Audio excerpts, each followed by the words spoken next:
네, 오늘 말씀 보겠습니다. 민수기 33장 38절부터 56절까지의 말씀입니다. 구약성경 약 253쪽 정도에 있습니다.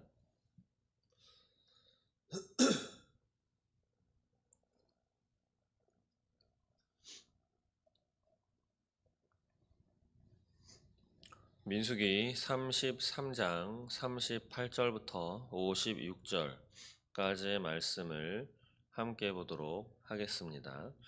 이스라엘 자손이 애굽 땅에서 나온 지 40년째 5월 초하루에 제사장 아론이 여호와의 명령으로 호로산에 올라가 거기서 죽었으니 아론이 호로산에서 죽던 때의 나이는 123세였더라. 가나안 땅 남방에 살고 있는 가나안 사람 아랏 왕은 이스라엘 자손이 온다는 소식을 들었더라. 그들이 호로산을 떠나 살모나에 진을 치고 살모나를 떠나 분온에 진을 치고 분온을 떠나 오봇에 진을 치고 오봇을 떠나 모압 변경 이에아 바림에 진을 치고 이임을 떠나 디봇갓에 진을 치고 디봇갓을 떠나 알몬디 블라다임에 진을 치고 알몬디 블라다임을 떠나 느보압 아바림산에 진을 치고 아바림산을 떠나 여리고 맞은편 요단강가 모압 평지에 진을 쳤으니 요단강가 모압 평지의 진영이 벳 여시못에서부터 아벨 시딤에 이르렀더라. 여리고 맞은편 요단강가 모압 평지에서 여호와께서 모세에게 말씀하여 이르시되 이스라엘 자손에게 말하여 그들에게 이르라. 너희가 요단강을 건너 가나안 땅에 들어가거든 그 땅의 온 주민을 너희 앞에서 다 몰아내고 그 새긴 석상과 부어 만든 우상을 다 깨뜨리며 산당을 다 헐고 그 땅을 점령하여 거기 거주하라. 내가 그 땅을 너희 소유로 너희에게 주었음이라. 너희의 종족을 따라 그 땅을 제비 뽑아 나눌 것이니 수가 많으면 많은 기업을 주고 적으면 적은 기업을 주되 각기 제비 뽑은 대로 그 소유가 될 것인즉 너희 조상의 지파를 따라 기업을 받을 것이니라.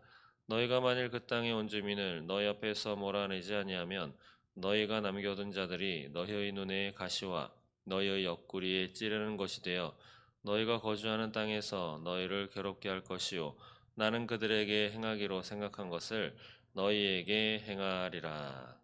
아멘. 네, 오늘 민수기 33장 38절 이하의 말씀을 가지고 하나님의 은혜를 나누겠습니다. 모세의 형인 아론, 오늘 어디서 이 땅에 목숨을 다하는지 나오게 됩니다. 38절 보시면 이스라엘 자손이 애굽 땅에서 나온 지 40년째 5월 초하루, 5월 1일이죠. 제사장 아론이 호라산에 올라가서 이제 죽음을 맞이하게 되죠. 그때 나이가 123세다라고 하고 있습니다. 이제 여호수아와 갈렙 외에 출애굽 1세대 가운데 20세 이상 되었던 사람들 가운데에는 이제 모세 한 사람만 남게 되는 것이죠.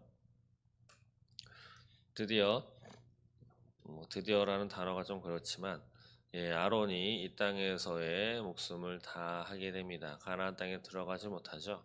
그것은 모세와 마찬가지로 하나님의 거룩함을 드러내지 아니한 그러한 것 때문에 들어가지 못하리라 라고 하는 하나님의 말씀을 받았습니다.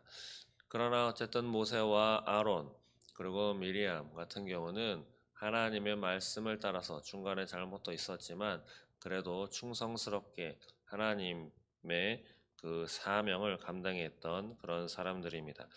이후에 40절서부터 49절까지는 이들이 어디 이렇게 진행해 가는 그 여정에 대해서 살펴보고 있고 50절 이하에는 하나님께서 이제 모세를 통해서 이스라엘 백성들에게 당부의 말씀, 철저히 지켜라 라고 하는 명령의 말씀을 하나님께서 주시죠. 무슨 말씀을 하시냐? 51절에 이제 너희가 요단강을 건너서 가나안 땅에 들어가면 어떻게 행해야 한다라고 하는 그 말씀인 것입니다. 가나안 땅에 들어가면 무엇을 하라고 하시느냐? 바로 52절, 53절 보시면 그 땅의 원주민을 너희 앞에서 다 몰아내고 그 새긴 석상과 부어 만든 우상을 다 깨뜨리며 산당을 다 헐고 그 땅을 점령하여 거기 거주하라. 내가 그 땅을 너희 소유로 너희에게 주었음이라. 하나님께서 이스라엘 백성들을 출애굽시키시고 과거의 아브라함과 이삭과 야곱을 통해서 약속하신 것과 같이 가나안 땅을 이스라엘 백성에게 주겠노라.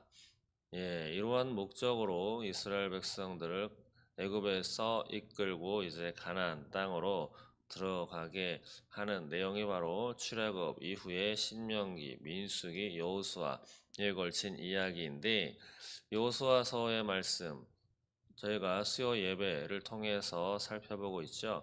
거기에서 드렸던 말씀이 그것이죠. 땅을 분배하기 위해서 이스라엘 백성들을 이끌었다.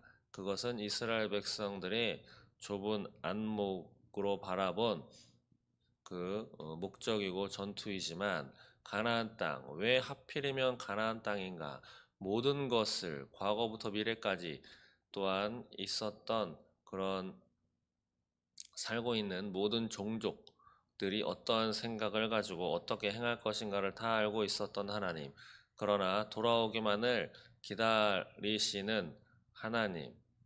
그러한 하나님께서 가나안 땅 차고도 넘치고 넘치고 또 넘치고 또 넘칠 정도의 하나님을 대적하는 그러한 우상 숭배와 이상한 인신 제사를 비롯한 여러 가지 하나님을 힘들게 하고 하나님이 싫어하시는 것들을 짓고 죄악이 관영한 그 가나안 땅 그곳 하나님께서 그 죄악을 없애기 위해서 이스라엘 백성들을 그들의 막대기요 그들의 채찍질로 사용한 하나님의 거룩한 전쟁이다라고 하는 것을 말씀드렸습니다.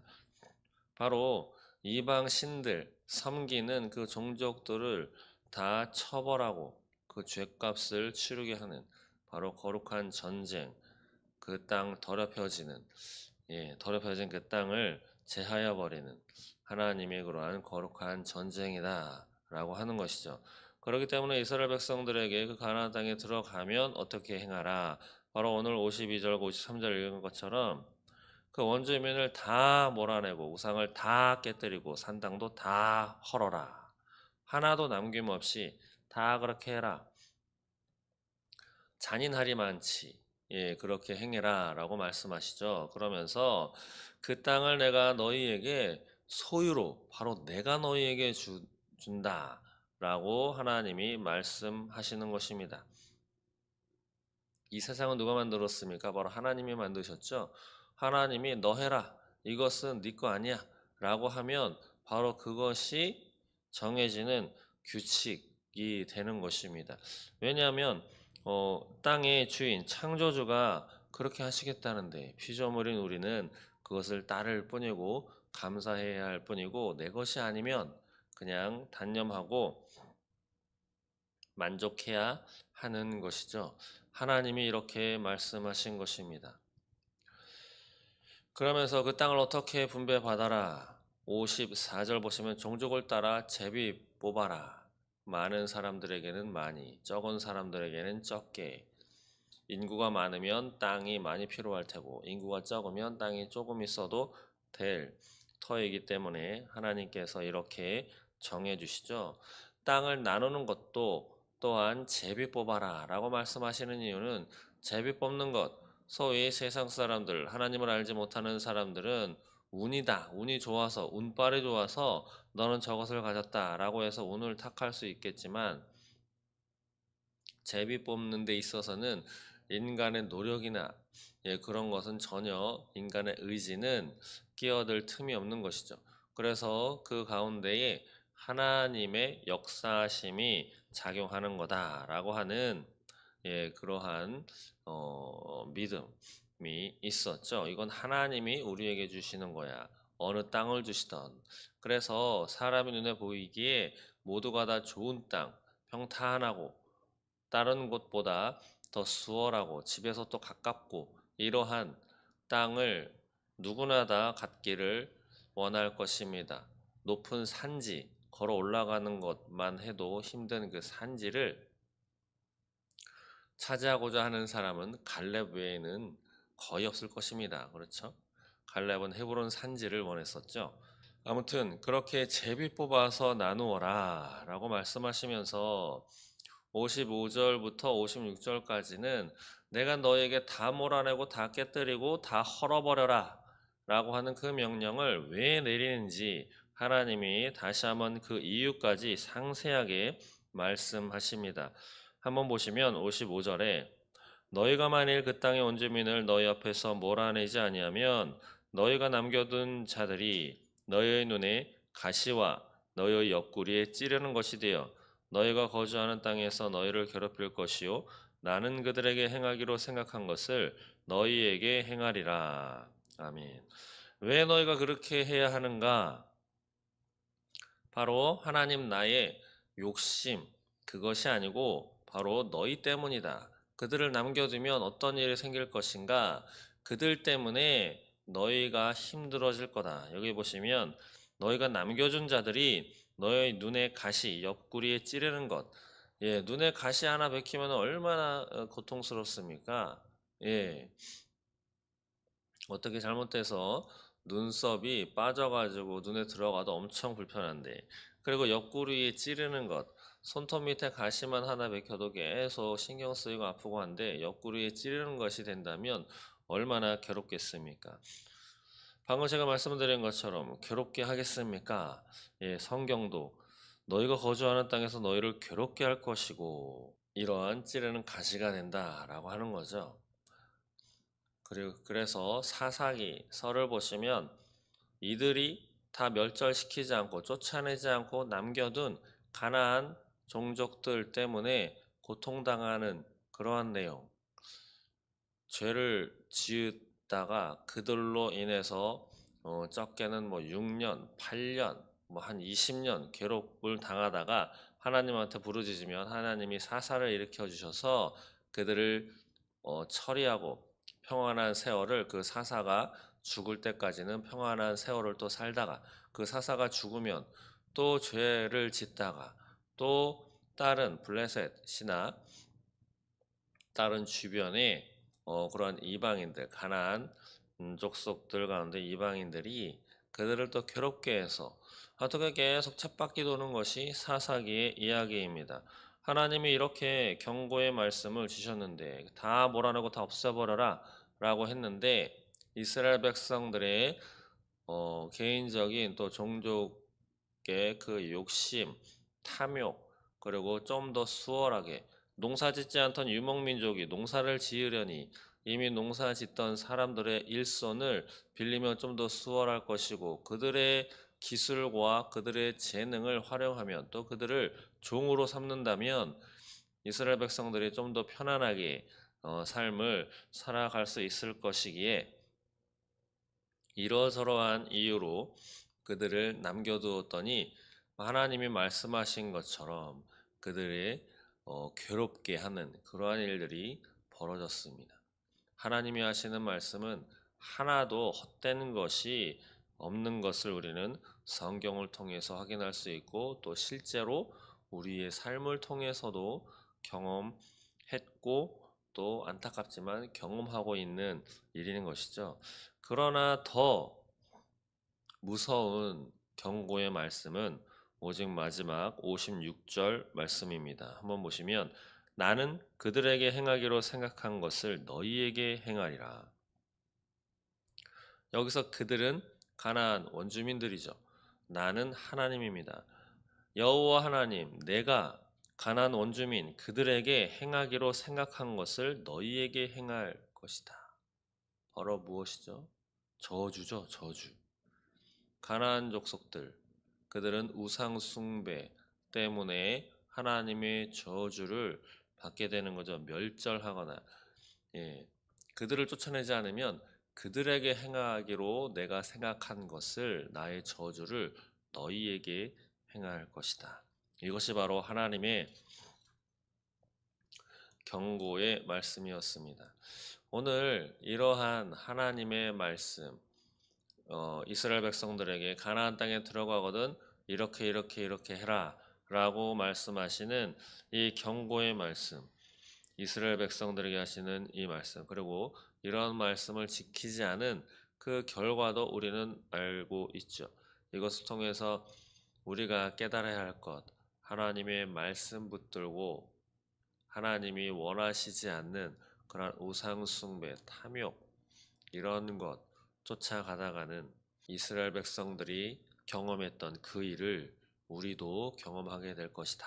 그렇기 때문에 우리가 살아가는 이 땅의 삶은 많은 싸움의 연속이다라고 하는 거죠. 그것이 바로 거룩함을 어떻게 하면 지킬 수 있을까? 나 개인의 거룩함뿐 아니라 내가 속한 가정, 내가 속한 공동체의 거룩함, 이 교회의 거룩함, 이 나라의 거룩함을 어떻게 지켜갈 수 있을까라고 하는 영적인 싸움이 늘 항상 있다. 그리고 그것에 승리하기 위해서는 조금의 틈도, 한순간의 틈도 허락하면 안 된다라고 하는 거죠. 이번 한 번만, 오늘 하루만, 이번만이라고 하는 그런 한 틈을 사단은 노리고 들어와서 또 아래를 틀고 한 번이 두 번이 되고 두 번이 10번이 되는, 하루가 한 달이 되는 그러한 안타까운 일이 우리 주변에 생기게 되는 것입니다. 그렇기 때문에 하나님이 이스라엘 백성들에게 경고했던 가나안 땅에 들어가거든 다, 예, 몽땅 다 몰아내고 없애라라고 하는 것처럼 우리의 거룩함을 지키기 위해서도 한 번도 허용하면 안 된다라고 하는, 그러한 것을 경각심을 가지고 어떻게 하면 영적인 싸움에 승리할 수 있을까 꼭 기억하시고 하나님 앞에 거룩함을 지켜나가 날마다 승리하는 저와 여러분 되시기를 소망합니다. 6월 14일은 거룩한 방파제라고 하는 이름으로 이 땅의 차별금지법, 동성애, LGBTQ, 퀴어 축제라고 하는 그러한 것을 막아내기 위한 집회를 하죠. 어느 한 당이 집권하는 것, 그렇게 반대하는 이유, 그것도 다른 것도 많이 있지만 바로 이러한 차별금지법, 그것을 통과시키려고 발의하는 그러한 주된 의원들이 거기에 속했기 때문입니다. 어저께 알게 된 하나의 개정안이 있습니다. 차별금지법, 이러한 법률명은 아니지만 방송통신 관련돼서 하나의 입법이 올라왔습니다. 입법 발의가 되었는데 바로 정보통신 이용 촉진 및 정보 보호 등에 관한 법률 일부 개정 법률안입니다. 좀 길죠. 그래서 정보통신법, 이것은 바로 방송, 통신과 관련되어서 개정안이 올라왔는데 바로 이 개정안 내용을 잠깐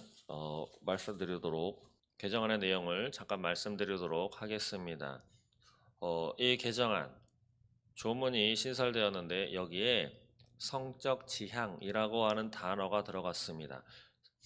성적 지향이나 다른 것 등을 이유로 특정 집단이나 그 구성원에 대하여 차별을 정당화, 조장, 강화하거나 폭력을 선전선동하는 내용의 정보를 온라인상에 이렇게 게재하게 되면 방송통신위원회 심의위원회의 심의를 거쳐서 이러한 내용을 삭제하거나 제한하도록 명령할 수 있는 이러한 법률의 개정법이 발의가 되었습니다. 그런데 여기에 처벌조항도 있어요. 73조에 보면 방통위의 시행명령을 이행하지 않으면 2년 이하의 징역 또는 2천만 원 이하의 벌금에 처할 수 있다라고 규정되어 있습니다. 바로 명령을 이행 강제금 같은 것이죠. 이것은 차별금지법이라고 하는 이름으로 발의되지 않았지만 온라인 상에서 성적 지향, 이것은 바로 동성애가 가능하다라고 하는 것을 말하죠. 성적 지향 등에 대한 차별과 혐오, 표현을 불법 정보로 규정을 하고 이것을 관리하기 위한 신고 시스템을 도입하는 것을 그 내용으로 하고 있는 이 정보통신법 개정안이 발의가 되었습니다. 본회의에 올라가면 바로 통과가 되는 것이죠. 바로 차별금지법, 평등법이라고 하는 것에 대한 그 이름의 부담 때문에 이렇게 우회로 직접 가지 못해서 돌아가는 우회적으로 이렇게 법률을 발의해서 이것을 통과시키려고 하고 있다라고 하는 거죠. 막아내야 할 것입니다. 막아내야 할 것이에요. 성적 지향. 여기는 성 정체성까지는 나와 있지 않기 때문에 바로 이것이 차별금지법 그의 단서가 또한 되는 것이다 라고 하는 거죠. 이것 때문에 그렇게 반대하는 것입니다. 포괄적 차별금지법 그것이 무엇인지 아직까지도 하나님을 믿으면서 성경을 알면서 퀴어 축제에 반대 집회에 나가기까지 했으면서도 아직 그것에 대해서 전혀 감도 못 잡고 잘 모르는 사람들이 너무도 많이 있고 일반인들은 관심조차 없는 그런 내용들이 있습니다. 바로 이것 때문에 투표를 잘 해 주십사라고 기도도 하고 그렇게 권유도 하고 알려드렸다는 것이죠. 이것도 막아내야 할 것입니다. 통과되지 않도록.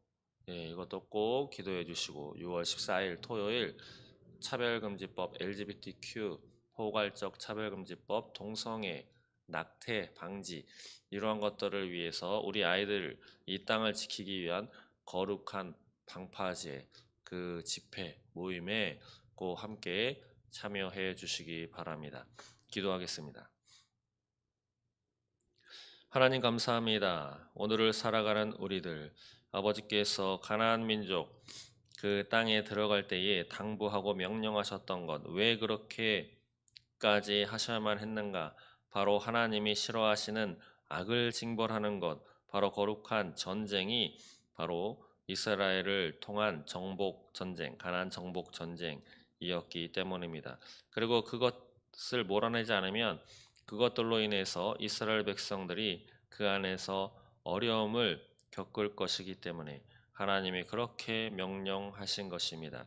그리고 그렇게 하지 않으면 본래 우상을 숭배하고 악을 행했던 그들에게 내리기로 생각한 것, 그것을 이스라엘 백성들에게 내리게 될 것이다 라고까지 이야기를 하시면서 그것들을 온전히 제거하고 없애라 라고 말씀하신 그 말씀이 바로 2025년도를 살아가는 우리들의 거룩함을 위해서 영적인 전투를 철저하게 하라 라고 하는 말씀과 같은 말씀임을 깨닫습니다. 하나님, 주님의 말씀대로 언제 어디서든 하나님만을 영어롭게 하는 우리가 되기를 소망합니다. 또한 내 안에 있는 아주 작은 악이라도 버리고 날마다 거룩하게 살아갈 수 있도록 주님 인도하여 주시옵소서. 또한 이 땅에 차별금지법 또 차별금지법의 그 한 내용인 성정체성, 성적 지향이라고 하는 것을 규정하므로 그것이 잘못되었다, 그것은 죄악이다 라고 말하는 것까지도 처벌할 수 있는 내용의 이러한 악법이 이 땅에 통과되지 못하도록 하나님 지켜보아여 주시옵소서. 감사합니다. 예수님의 이름으로 기도드립니다. 아멘.